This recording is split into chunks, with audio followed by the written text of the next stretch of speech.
Hey, welcome to CBS This Morning.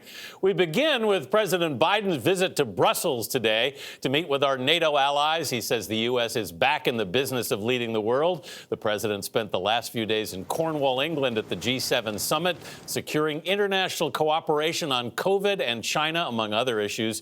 He's also been drawing a stark contrast with the America First stance of his predecessor. Ed O'Keefe is in Brussels. Ed, what's the president hoping to accomplish there?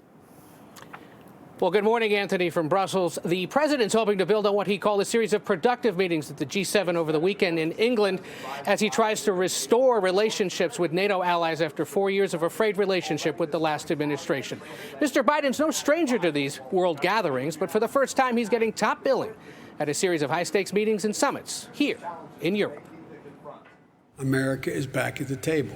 President Biden is continuing his first international trip as commander-in-chief with plans to reaffirm America's commitment to NATO. We believe that NATO is vital to our ability to maintain American security for the next remainder of the century. On the ambitious agenda today, the security implications of climate change, cyber attacks and disinformation, terrorism, nuclear deterrence, NATO's role in the resource-rich and rapidly melting Arctic Ocean, the rise of China, and Russia's aggressive actions, especially against Ukraine. On Russia, the president's already talking tough, days before he's set to come face-to-face with Vladimir Putin in Geneva, Switzerland. There's no guarantee you can change a person's behavior or the behavior of his country.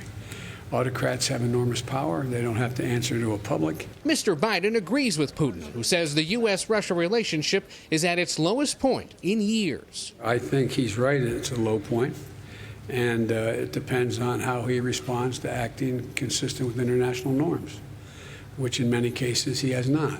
But the president believes the U.S. can work with Russia on key issues, including climate change and ending violence in Syria.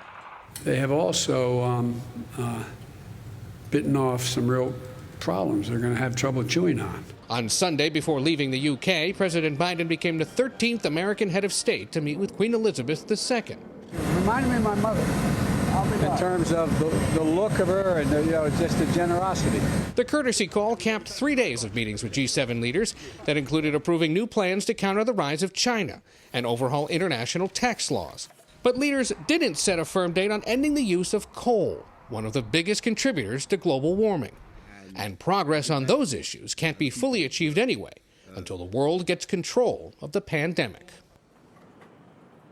Here in Brussels today, the president's also meeting with Turkey's leader Erdogan about that country's continued military involvement in Afghanistan and the violence in Syria.